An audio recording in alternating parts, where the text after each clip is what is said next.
speaking coach. She's had 20 years experience working with board level execs at some really prestigious companies like Barclays, Bank of America, RBS.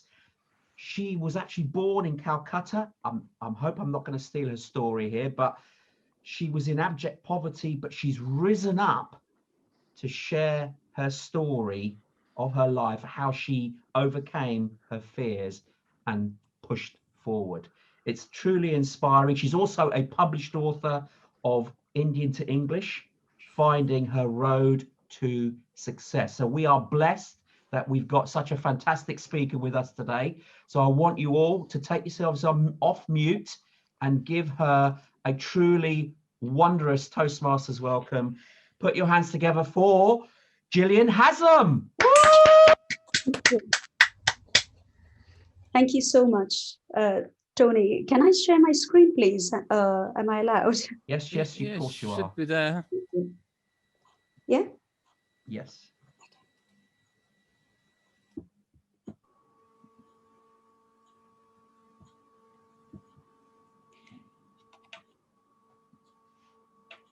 So I want to start with saying thank you for inviting me, and a very warm welcome to all of the guests. I'm a guest too, but you know, it's very nice of you to have come today.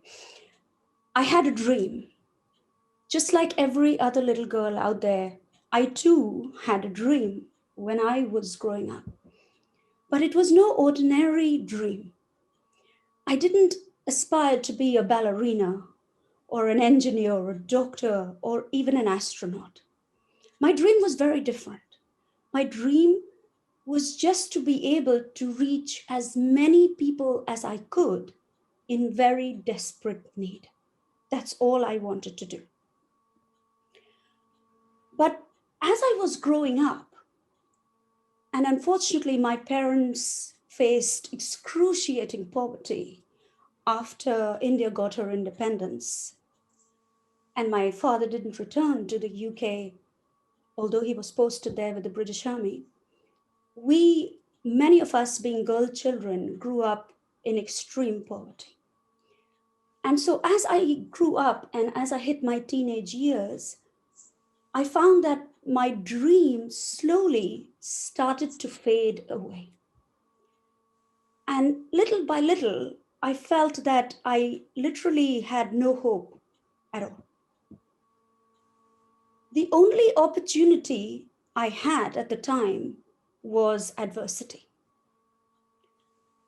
And at that point in time, instead of thinking of who I wanted to be and what I wanted to be, I could only think of how I could save the lives of my younger siblings, how we could find our next meal, where we could find shelter for the night, where I could get an education, and so on. That actually became priority. And as the years passed by, I finished school and I started to look for ways and means of how I personally could achieve this dream I had. How could I help so many people who were probably as desperate as we were, and as I learned, all over the world? So I interviewed at a multinational bank, and after 6 months of interviews and examinations, tests, and more interviews, I got selected and I got a job. So that paid the bills. But then I further started to find out which organization out there could help me. And I came across two of them. One said, "This is where leaders are made." And the other said, "We put service before ourselves." I don't have to tell you that those two organizations happen to be Toastmasters and the Rotary. Both excellent organizations, but together they were exceptional. And for me personally, a dream come true. I immediately joined Toastmasters and I partnered with the Rotary. Now, Toastmasters is a not-for-profit organization, and the Rotary as well is a charitable organization. But what do Toastmasters get by partnering with the Rotary? The opportunity to communicate effectively, all of us Toastmasters, by getting out there and being able to gain valuable feedback from some of the most knowledgeable and experienced audience that exist. For me personally, it gave me the opportunity to talk about my experiences, my story, my passion, and the way in which I could find a solution to try and help people who were in very desperate need. When I asked around, or my seniors at Toastmasters, and I said, how do I get out there? How can I get my voice heard? I was told, start with schools, Gillian, or start with the Rotary clubs. Go out there, speak to them. And so I did that. I went to Welland Garden City. I went to Letchworth.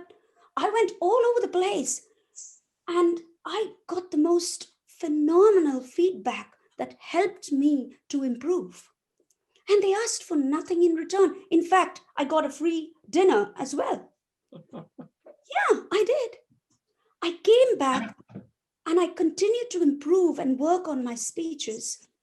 And I got a call one day saying, Gillian, do you mind if you deliver a 12-minute speech to our Premier Club in London? I was over the moon. I thought, me? They said, yes. I went over to London. I was amazed at the way they conducted themselves. I delivered a 12-minute speech. And after the speech and the talk, they asked me, could you please stay back? We'd like to speak to you. I stayed back. And they invited me to speak at their international conference. And from there, I partnered again with the Rotary, 2 more clubs.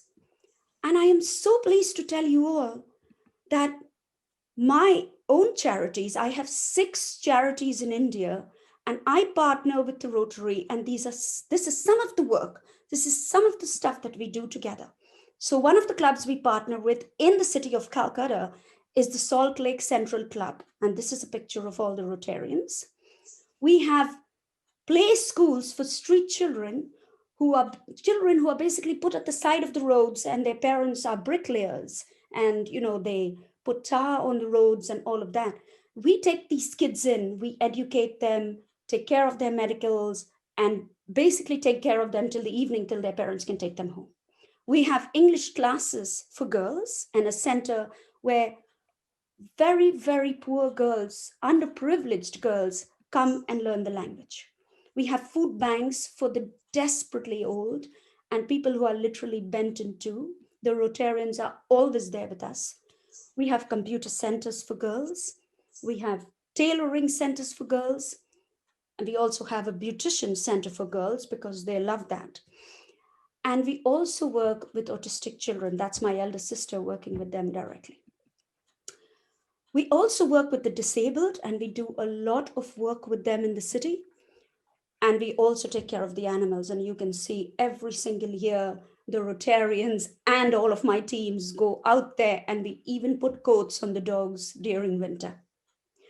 But this partnership with the Rotary has helped me not only to reach so many people, but actually to even get recognized in a way that I could never have imagined. I was very fortunate to have won the Mother Teresa International Memorial Award. I was very fortunate to have been awarded the True Legend Award from the Telegraph, and many other awards, even being recognized by Toastmasters. And of course, my story is currently being turned into a Hollywood movie, and the shooting starts next year in September. But let's ask the question, what does the Rotary get by partnering with Toastmasters? They get access to members who can help spread their message. For Toastmasters, a person has to be 18 years of age in order to join Toastmasters. The Rotary have this wonderful program called Youth Speaks, which actually helps young people between the age group of 11 to 17 and helps them with their speaking, their communication, and so on. And during this time and this period, the Rotary gain access through Toastmasters to a pool of experienced coaches, judges, speakers, and all of that to help them and to help these young people on their way to success. Straight after this transition, these young people are then absolutely ready to join Toastmasters. Hertfordshire Speakers, where I'm president, we have done a phenomenal amount of work by helping out as judges, speakers, and so on in very many schools, colleges, and we've always been accompanied by the Rotary. To me, I personally feel, and with what I have encountered on my journey, public speaking should actually form part of the school curriculum. Such programs that the Rotary have introduced encourage children to speak, to communicate, and to find themselves. How can we, as Toastmasters, how can we use this partnership in order to be able to reach more and more people? People like myself. I truly believe when two organizations work together, the outcome can be very, very positive. But when two organizations like this, with thousands of members across the world from one network alone, come together, the potential for a positive difference can be truly phenomenal. Together, we can aspire to achieve truly great outcomes, like impacting world poverty, reducing hunger, or even just giving hope where none ever exists, as in my case. Thank you very much.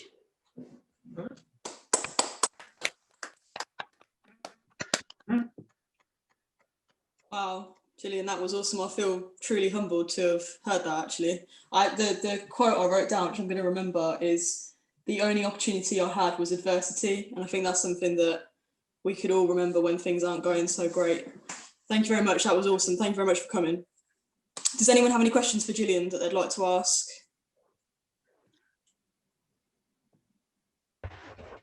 Yes, Paul. Anyone? Yeah, Paul has. Paul? Oh, yeah. Gillian, I've heard many people speak about the alliance between Rotary and Toastmasters. Many people have spoken about it at high level, president of Rotary and other people. Your story this evening has been the first one that has really touched me, and actually done more than that. It's had me wanting to take some action. I'm a division director in Cork City in Ireland, and we haven't established a relationship with Rotary. And I wonder if it would be possible at some stage in the future for me to contact you and seek your advice about the possible ways of building an alliance between the two organizations in Cork City. I would love that more than anything, Paul. I think I hate to be so strong with my speech, but I honestly owe everything I have today to these two organizations. So it would be an honor. Thank you very much. I'll contact you later. Thank you. Thank you. Yes. Anyone else? Anyone else got any questions? Yeah, can I ask a quick question? Yeah, Tony, go ahead. Gillian, I just want to say that was truly inspiring, and you've opened my eyes, to be honest, because I didn't know, maybe some of the other people on here, but I certainly didn't know really anything about the Rotary. I didn't. I knew there were similarities, but that was it. I didn't know exactly what they did, and you eloquently explained that, and it opened my eyes. It shows how much connection there actually is between the two organizations, which I didn't really realize until today. So you certainly opened my eyes to that, and it's certainly something we should all consider. But I don't know whether Daniel, who's also quite a high up in Toastmasters itself, whether there's any possibility of having closer ties with the two companies, because it seems like they're both congruent and they should be together because they're sharing very similar aspirations, I suppose. Yeah, Tony, with respect to the local Northampton Rotarians, we have popped into one or two of their meetings, and we're just waiting for the opportunity to get them back en masse.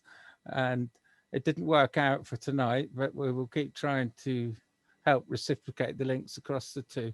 But globally, for I think 2 years now, we've had a formal partnership agreement at the very top level that is permeating down slowly to various collaborative projects. I was going to say, Daniel, on the back end of that, Tao was actually negotiating with them for us to go into the Rotary Club to do presentations. He's done several in Northampton, but then obviously COVID sort of shut everything down, and then Tao's gone on his own way. But we were actually making progress to try and get into Northampton's Rotary Club. So, if I can comment, I mean, I must admit I was inspired, really inspired by Gillian. I think Rotary's got about 1.3 million members, Toastmasters 380,000, if I remember rightly, and a host of clubs in the UK. We've got lots of clubs, and we started making a difference, I think, in terms of trying to get the synergy between the two organizations, because Rotary is extremely good, as Gillian has very eloquently explained, as a service organization, trying to do good in the world, not only overseas from our own, outside our own UK, in Great Britain and Ireland, but obviously as well locally, and that makes a heck of a difference to people who wanted to have some help locally. And the thing that Rotary is not too good about, if I may say so, as a sort of an official of Rotary, is when we're not too good at that personal development thing, which Toastmasters is brilliant about. It really is. And this is really where the synergy started with, at the higher level, Rotary saying we need to do something because the sort of people we want in Rotary are the business people, the folks, the entrepreneurs who want to grow their business, but they also want to make out of Rotary as part of not only helping others, but also helping themselves, their personal development, which Rotary was tried hard, but was not too good at. So this is where the synergy between the two organizations have started. And it started at a high level a couple of years ago. It's coming down the system, but COVID and the worldwide problems have slowed that down. But I think there's a great deal of interest in actually getting it down to the zone level. We have a similar zone organization in Rotary as Toastmasters have, getting down to district where most of Rotary's work is done, and from the districts, which will actually make it happen, down to the individual clubs. We need a lot of help from Toastmasters to do that personal development of our club and district leaders, which will help, I think, both organizations, and Toastmasters will benefit by helping Toastmasters to get out and make a difference in their communities. Great deal of synergy, great deal of things. And I thank Gillian for being a fantastic advocate for that work that Toastmasters and Rotary are doing together. She's amazing. Absolutely. Well done. Thanks, Yes, Len. definitely.